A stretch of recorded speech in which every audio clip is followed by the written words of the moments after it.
welcome back to my channel. In case you're new here, my name is Bemi Badmus. I create content on life, motherhood, faith, and the world around us from Lagos, Nigeria. Thank you for being here today. I'm so excited to have you guys today. So one of the questions I have gotten asked a lot in recent times is, Bemi, how do I know that this person is for me? Or how do I know that this man is for me? How do I know that this man is mine? And I'm using man because it's a lot of ladies that have asked me this question. I haven't really gotten men that have asked me this question, but that does not mean that this video does not apply to men. It's particularly for those that are maybe just getting into a relationship. So the person is toasting you, the person is, saying sweet things to you, and you're just wondering like, how do I know that this person is the one before I would just enter the relationship like that? Those that are also already in a relationship, maybe you're in the process of getting married, I feel like it's also a good video for you. I just want to share a few questions that I honestly asked myself while I was dating, and they kind of guided me and helped me because I kind of knew what I wanted for my life and my marriage. You know, the person you end up with, you're spending the rest of your life with, or you intend to spend the rest of your life with, because I imagine that nobody enters a marriage thinking that you're not going to spend the rest of their life with this person, right? It's your responsibility to pick somebody that you're going to want to spend the rest of your life with, and fulfilling God's purposes in your lives, and you're possibly going to want to have children with this person. So they always say that you can make a mistake in choosing like your spouse, but you don't make any mistake in choosing the person that is going to be the father or the mother of your child. With all these questions that I'm sharing with you, I'm not telling you whether you should dump your boyfriend or dump your girlfriend. It's these questions that you ask yourself, and you'll be able to determine by yourself if that person is actually right for you, if that man is your man, or be somebody else's man. I feel like they're gonna help you. They're gonna help somebody out there. So let's just get into it. The first question I honestly asked myself was, do I get excited when I see this person? I'm just going to be using a lot of personal examples in this video. I hope that's all right with you guys. And sorry to whoever feels offended.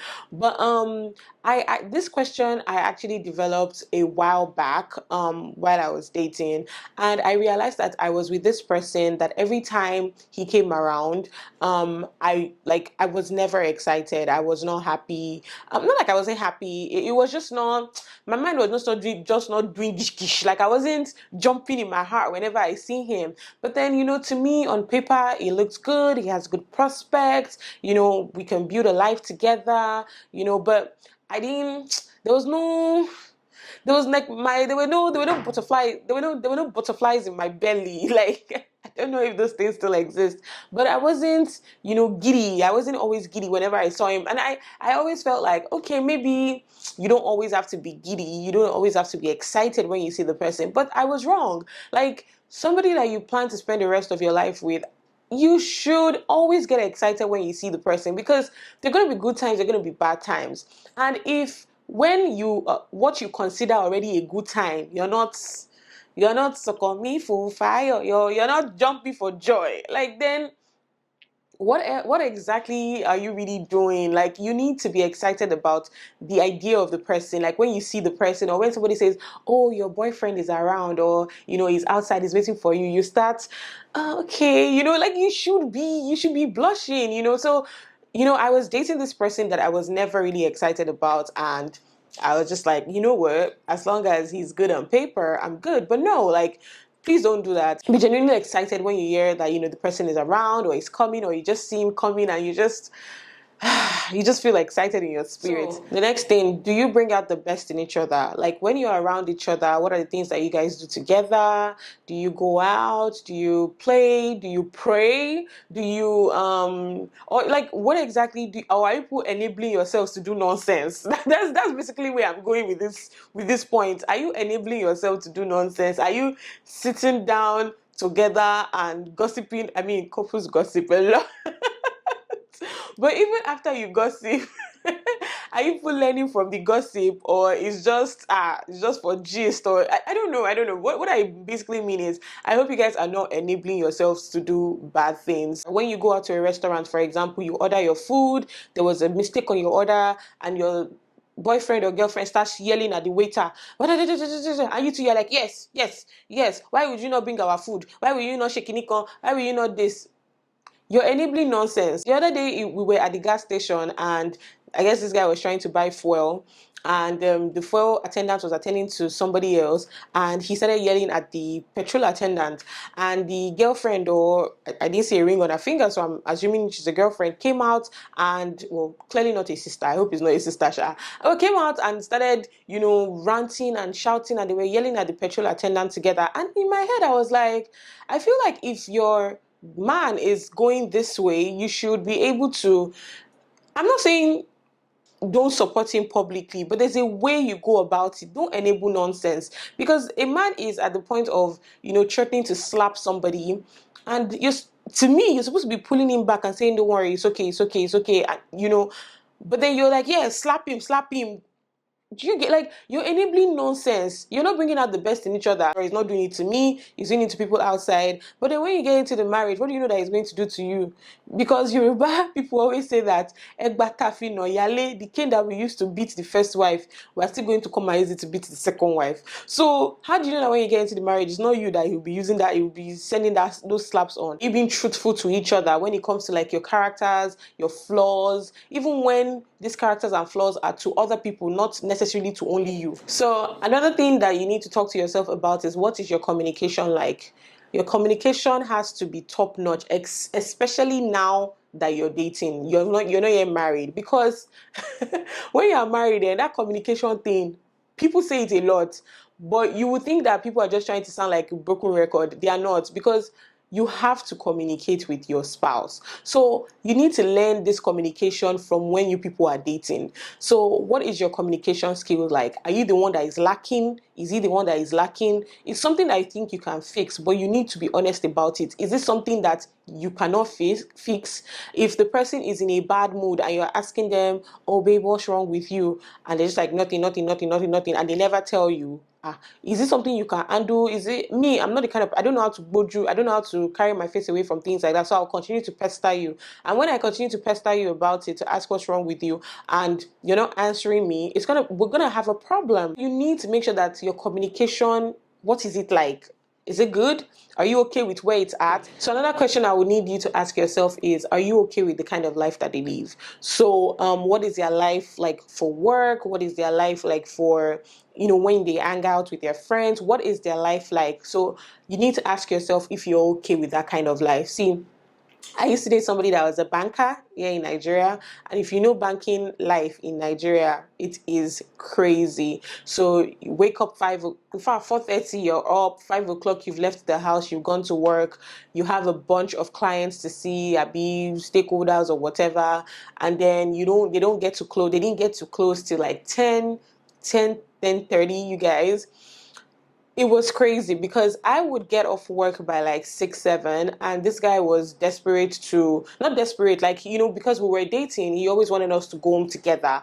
So I would have to wait in my office from 6 p.m. to about 9 p.m. By that 9 p.m. self, he would still be saying, oh, he's still not done, he's still not done, he's still not done. And I did this for a while, you guys. Sometimes I would vex and just, by that 6, I said, I can't wait, I'm going home, I'm tired. How can I close work by 6 and be waiting for you till 9 o'clock? Which also now, and I started asking myself that, so when we were married, I would have been home by 6 or 7 o'clock or something, and you would just be getting home by 11. And then you get home by 11 o'clock, you would then have to wake up by 4 o'clock and you're out again. Then I said, okay, maybe that's even weekdays. And then weekends, some weekends he still has to work. Some weekends is when he probably has time for himself to do his own laundry. And I just was not comfortable with that kind of lifestyle. Now, that's a question you have to ask yourself if you're okay with it. If you're okay with it, that's fine. I wasn't okay with it. So another thing is, like, what kind of life do they live with their friends? So you've seen them with their friends, you've heard the kind of gist that they gist, and you might tell yourself that, oh yeah, my man is not like that. Yeah, your man is not like that, but his friends are like that. For example, his friends always come to his house to use his house as slaughterhouse. Like, that's when they have wives, and then maybe because he's single, they come to his house and bring their girlfriends to his house and sleep with them there or whatever. And in your head, you're like, okay, well, it's not bad because it's not my man that is doing that. But show me your friends and I'll tell you you are. How are you sure that when you get married, he won't be doing the same thing, or they will not influence him, or they will not even be the ones to introduce him to it? So you have to be sure that you have this. So these are questions you have to ask yourself to know that, can I deal with this or can I not deal with it? So do I bother going into that relationship or I don't even bother at all? So another thing you have to ask yourself is, what is your future going to be like? What are your visions? Do your goals align in the next 5 years? What are your goals and your visions in the next 10 years, in the next 15 years? Like, I'm not saying it's going to happen to the T. My husband and I are going to be 5 years in marriage. I can tell you for a fact that the things we wanted 5 years ago is not everything that has happened, or the vision that we had for our life 5 years ago is not everything that has happened, but at least have some type of vision.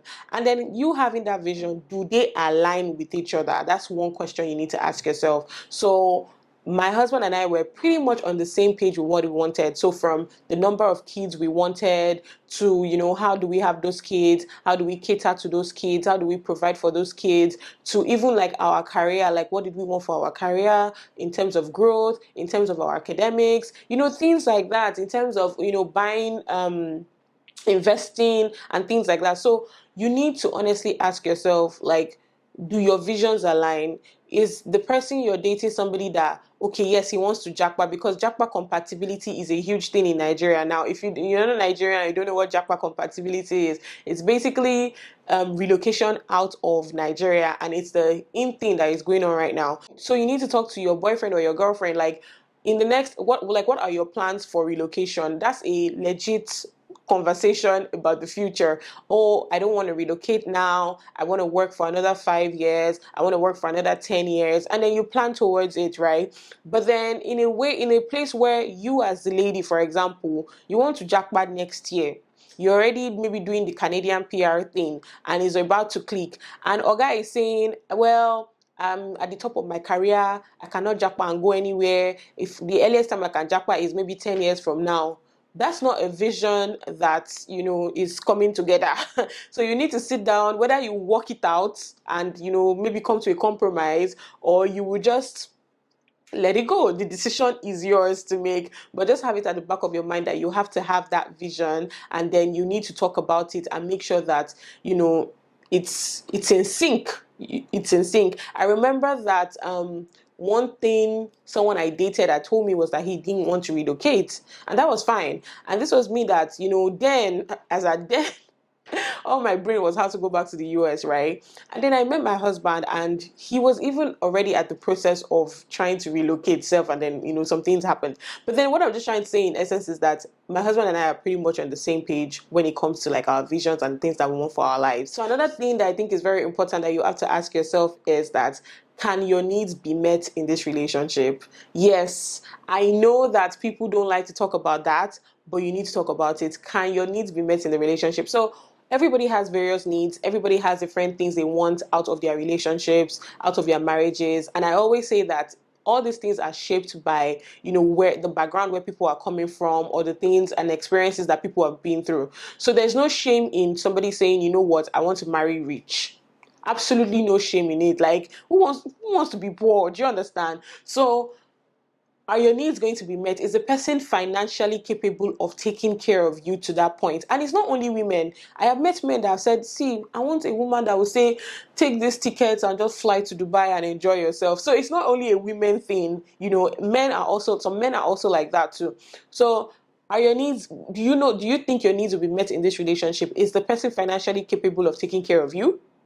If money is your thing, if is the person able to give you love, if it's love that you don't that you need, if it's love that you need in that relationship, because like I said, people's needs and wants in their relationship is shaped by where they're coming from. So they could be coming from a home where there was no love, and they're like, you know what, I want to get into a relationship that love, like, let the man be loving me like this. Do you understand? Even if they may not have a lot of money, they're just good with where they are. So for some people, their needs being met in the relationship might be relocation. So they want to relocate. Their needs being met means that they don't want to be in this country. They want to live outside this country with whoever they are. There's no shame in any of that. Just make sure that the person that you're getting into that relationship with will be able to meet your needs. And you yourself, you need to know your needs. You need to know whether it's money, like depending on where you're coming from, whether it is love, whether it is affection, whether it is companionship. Like, it's just the different reasons why people get married, besides, your societal whatever that tells people to be married. And then last but not the least, which is my bonus point to you, is that, are you sexually attracted to this person? People might be like, why are you talking about it? Listen, we are human beings. We have flesh, I personally feel like you need to be sexually attracted to whoever you're going into a relationship with. Like, why are you going to a relationship with somebody that, like I said at the beginning, you don't get giddy about, you don't get excited about? And besides getting excited, you don't just look at the person and say, damn, he's a fine man. Like, how? And I like the fact that beauty is in the eye of the beholder. So someone can see my husband and be like, he's not even cute. To me, he's the finest man in the whole world. But I'm not about that Solomon Bucci thing, talking about like he knows his girlfriend is not the finest in the world. That's some BS, man. To me, my husband is the finest in this whole entire world. So if you see your man, it doesn't matter what any other person thinks. If you see the man and you're like, you're just like, man, I can't wait to get married because we gonna do things, So you need to be sexually attracted to the person that you're getting into a relationship with. I am not saying that you have sex with the person. No, I am saying that you need, there has to be some force of attraction. There has to be some attraction. There has to be something that does it for you. Whether it's his look, whether it's his beard, as a man, there has to be something that does it for you, for the lady. Is it, the way she walks? Is it her lips? Is it her face? Is it her body? Like, there has to be something for you. So you have to be sexually attracted to the person. And don't go around being sexually attracted to everybody. You have to have a type. You have to have a spec.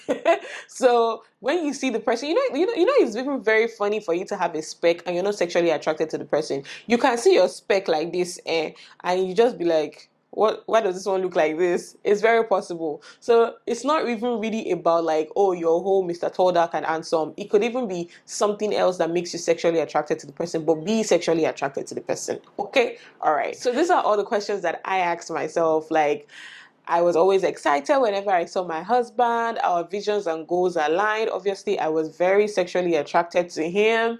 What else? I was comfortable around him. I was comfortable with his lifestyle, in and out of, the office, with his friends. He doesn't really have a lot of friends, but the office, things like that, his nurturing nature, his caring nature, so many things like that. So these were questions I asked myself, and I've been asking myself over the years while I was dating other people, and I guess my husband passed the test of my questions that I ticked. Anyways, I'm just sharing this to just encourage you that you're out there, that it's very possible. It's very possible to find love. Very, very possible. It's not an impossibility. But I just want you to make wise decisions, and take responsibility for the decisions that you make, because you might have to live with it for the rest of your life. And I really pray God guides you.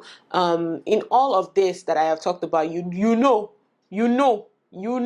that prayer is the ultimate. You need to ask God for guidance. So while we're doing all this works of our own self, you also need to be backing it up with prayer, and just, asking God, is this person right for me? And let God, do the talking and direct you in the way that you're supposed to go. Okay? Yes. So thank you guys so much for watching this video. If it stood out to you, if you felt like you learned something, please let me know. Share it with people that you think this video might be beneficial to. And I would definitely see you guys in the next one. Bye, guys. La la la la.